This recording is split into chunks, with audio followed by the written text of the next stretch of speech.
जलीलुल कदर अजीम सहाबी हैं, हजरत जाबिर बिन अब्दुल्ला अंसारी। लंबी उम्र पाई इन्होंने और हुजूर ने फरमाया है जाबिर तुम्हें अल्लाह लंबी उम्र देगा, तुम्हें अल्लाह, मेरी नस्ल में से एक बेटा तुम्हें मिलने आएगा जिसका नाम जैद होगा।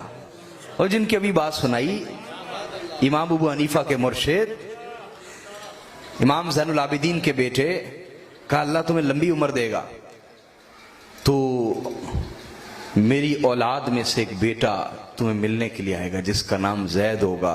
ए जाबिर उसे मेरा सलाम कहना।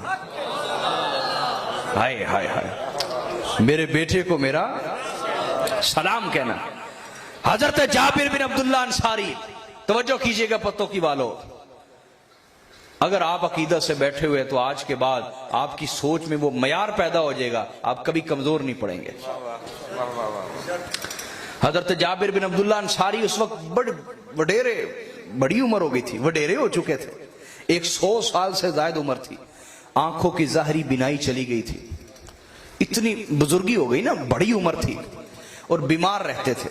क्या बीमार रहते थे? तो बिस्तर पे थे, तवज्जो यार मेरी तरफ तवज्जो करें, बिस्तर पे थे तो उनको बताया गया कि जैद बिन अली बिन हुसैन मिलने आए हैं। इमाम ज़ैनुल आबिदीन का नाम है अली, क्या नाम है बोलिए ना, अली। आहा, इमाम हुसैन का भी वैसे कैसे ज़ौक़ था, अल्लाह ने पहला बेटा दिया इमाम हुसैन को नाम रखा अली, दूसरा बेटा दिया अल्लाह ने नाम रखा अली, तीसरा बेटा अल्लाह ने दिया नाम रखा, तीनों का नाम ही अली रख दिया। हाय हाय हाय, वाह वाह वाह, सुभान अल्लाह सुभान अल्लाह। तो ये दरमियान वाले बेटे हैं इमाम ज़ैनुल आबिदीन, इनका नाम भी अली है। तो जैद बिन अली बिन हुसैन बिन अली बिन अबी तालिब, कहा जी ये मिलने के लिए आए। तो हजरत जाबिर ने कहा मुझे उठाओ, मुझे उठाओ। उन्होंने कहा अब लेटे रहे, बीमार है, इतनी बुजुर्गी है, बुढ़ापा है। कहा नहीं नहीं तुम्हें कह रहा हूं ना मुझे उठाओ। उठाया, कहा मुझे खड़ा करो। हाय हाय हाय हाय, खड़ा करो। सहाबी रसूल बता रहा है दुनिया को कि अगर कुछ सैयद आए तो उसका नहीं, रसूलुल्लाह का अदब समझ के उसका अदब करना है, रसूलुल्लाह का अदब समझ के उसका अदब करना। आप कहेंगे इतनी बड़ी बात कह दी, अरे भाई हजरत उमर फारूक ने भी यही फरमाया था ना। सही बुखारी में जब हज कर रहे थे ना तो हजर अस्वद के पास है और फिर रुक गए, कहने लगे मैं जानता हूं तू पत्थर है, ना तू नफा दे सकता है ना नुकसान दे सकता है, अगर मैंने ना देखा होता कि हुजूर तुझे चूम रहे थे मैं तुझे कभी ना चूमता, तुम्हें हुजूर के चूमने की वजह से तुझे चूम रहा हूं। हाय हाय हाय। तो हजरत जाबिर बिन अब्दुल्ला अंसारी ने कहा मुझे खड़ा करो। घर वालों ने कहा बुढ़ापा है, बीमारी, आप ना खड़े हो। कहा तुम्हें पता नहीं आले रसूल का अदब क्या है, मुझे खड़ा करो, मुझे उनके एहतराम में खड़ा होने दो। इतनी बुजुर्गी बुढ़ापे में भी खड़ा कर दिया। जब खड़ा किया ना तो उन्होंने सलाम पेश किया हजरत जैद ने, तो कहा शहजादे अपना हाथ तो मुझे देना।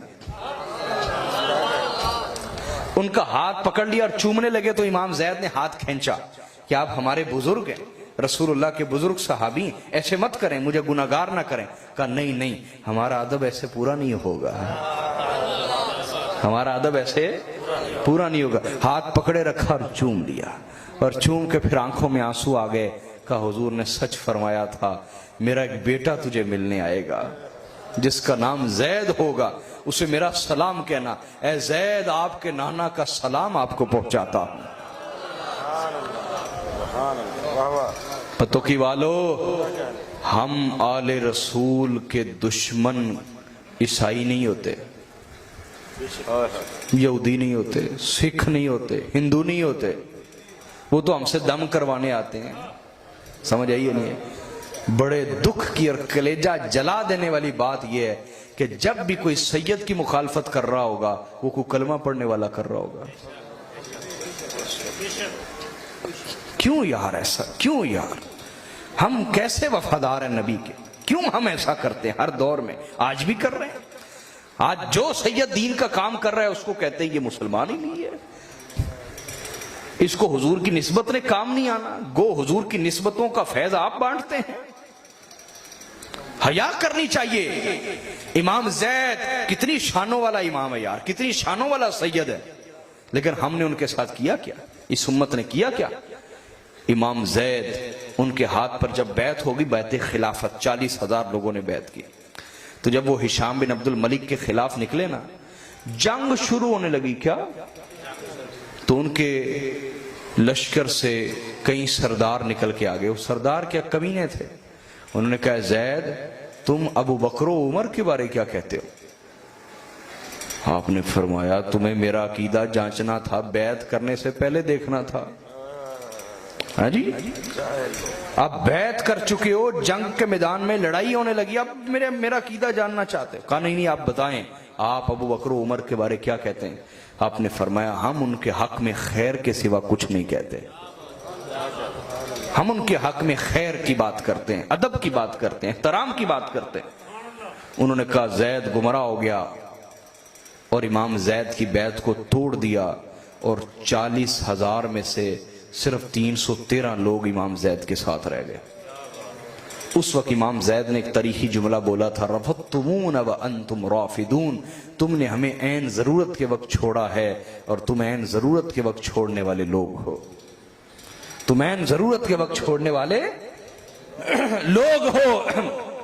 फिर इमाम जैद दारिबाद मैदान में थे, लड़े, लेकिन शहीद कर दिए गए। आपने अपने एक मुरीद को नसीहत फरमाई, मेरी लाश छुपा देना, ये मेरी लाश से भी दुश्मनी करेंगे। ये एक करबला नहीं है जो आप सुन के भूल जाते हैं। अहले बैत के लिए हर दौर करबला रही है, हर दौर करबला। इमाम जैद फरमाए, मेरी लाश छुपा देना, ये मेरी लाश को नहीं छोड़ेंगे।